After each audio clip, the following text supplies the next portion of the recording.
Let's go! Since the Montreal Canadiens made the finals the first time since 1993, I'm like, yo, we have to highlight this, we have to talk about it, especially being somebody from Montreal, born and raised. Now, the way I approached it was I was interested to see what are the economic values for cities to have professional sports teams. What are the pros and what are the cons?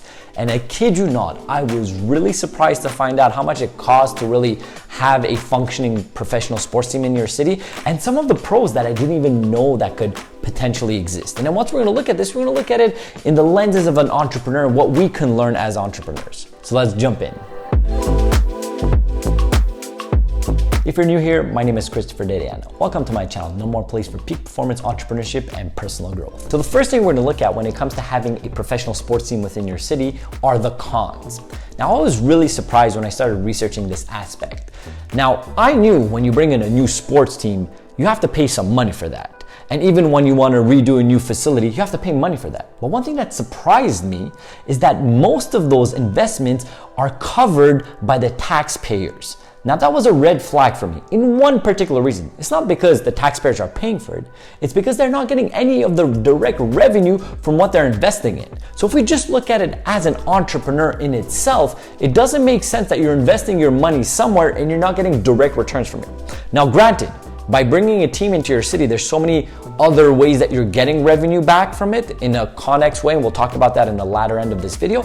But just that one thing was surprising to me. There was an article that actually said from 2000 to 2010, there was over $12 billion that was invested to start new facilities in the United States. So just think about that. That's a lot of taxpayer dollars within that. It could have went probably to something that was more valuable for the city, such as hospitals, better roads, education, whatever the case is. There's other ways to go about it, investing your money, especially when there isn't a direct return. Now, another example that was very interesting to me that really caught my eye is when 2016, the Detroit Red Wings redid their whole building.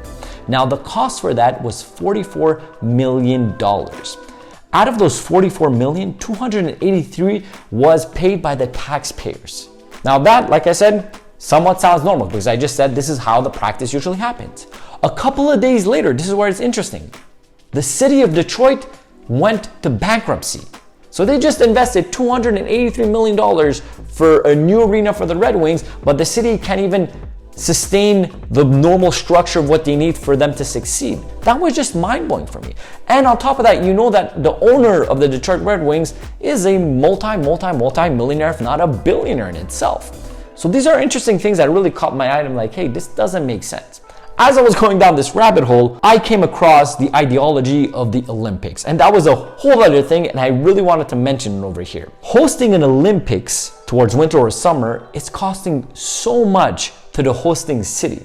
And unfortunately, nowadays, it's always going over their budget. And one example was the 2014 Sochi Games, which budgeted $10 billion to do the whole event.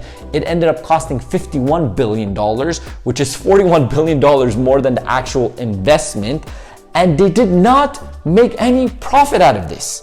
That's what's crazy. All of this taxpayer dollars going to the sporting events and they're not getting anything back in return. There's an issue there. So when it comes to taking a step back and understanding it as an entrepreneur, it really doesn't make sense anytime that you invest money that you're not going to be in it to get the revenue. In these scenarios, you're just literally investing into these teams, but you're not getting anything direct. So these are the cons of having sports teams within your city, especially if your city's not well run. Now, one last thing that I want to say over here. I just kind of gave you the example when taxpayers pay the stadiums or the teams. It's not always the case. It's a minority of the time, but sometimes the owner pays the full amount to redo the stadium or bring in the city and so on and so forth. Now, if that is the case, then that's 100% positive for the city because you're going to get everything that's positive within the city, within having that team without paying the amount. And I was very happy to find out that the actual Montreal Canadiens, when they moved from the Forum to the Molson Center, which is now the Bell Center, it was 100% covered by the Molson family in itself. So that was a positive on my end. If you see there's some value within this video so far, don't hesitate at all to give me a like, hit that subscribe button, and turn on the bell notification to find out when our weekly videos come out. So the second part to this is the pros. This is where things get really interesting to understand the real value of why cities pay so much of taxpayer dollars without necessarily getting something in return directly. The main thing is tourism, right? That's what really attracts the other people to come to your city. There's a lot of people that follow their own sports teams and go to away games and so on and so forth. That creates great money for the restaurants, the hotels, and everything around it for the consumer good in itself. So there's some great value in that. Furthermore, when people are seeing, oh my God, look, I'm watching a game of the Habs and this team's in Montreal and they don't know about Montreal, you have an approach to know the city. So just the fact that you're putting yourself on a map, figuratively and literally in this sense, it's gonna attract more people to come visit your city just for pleasure in itself. Another thing that it really creates at such a high level is a level of community. Now, I have been in my fair shares of parades after the Habs won some series, my fair share of parades of like when soccer teams won the Euro Cup or FIFA and all of that stuff. And what I've realized, every single time you're there, you're just having fun with people you don't know. You're giving high fives to people that you don't know. And it's just such a joyous occasion and it makes you happy. So that's the main thing, which was one part that I had no idea how it was correlated to, the happy part. There was a study that shows that having sports team within your city and following them actually is better for your mental health, regardless if they win or lose. Now, obviously that's a bit fluctuating, but what they were saying over here is that imagine you're following a sports team that's been losing for years and years, and it's like, oh my God, there's like a curse on this team or whatever the case is. And then they start winning, or they have won before. These people think about the wins so much more than the actual negative parts within the process that they're going through.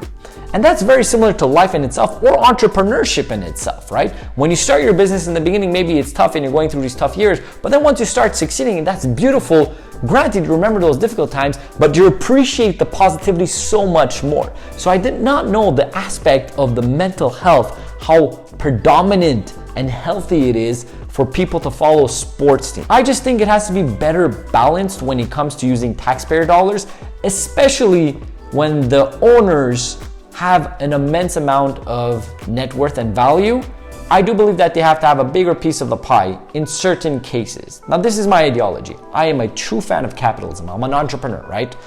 But I believe in capitalism with empathy. If you're doing capitalism and you're hurting somebody around you, you're hurting the environment, you're just being greedy just in a sense that just doesn't make sense, your greediness, then that's not real capitalism in my personal opinion. I do believe there has to be this balance because it is abundant. You could get yours as much as you want. It's your birthright, but you don't need to take it from somebody else. I would rather see a better balance. Furthermore, if the city is actually investing in it, I would actually look at it as a business. So if the city is investing, perfect. They have some of the profits and they have some of the losses if there is losses within the end.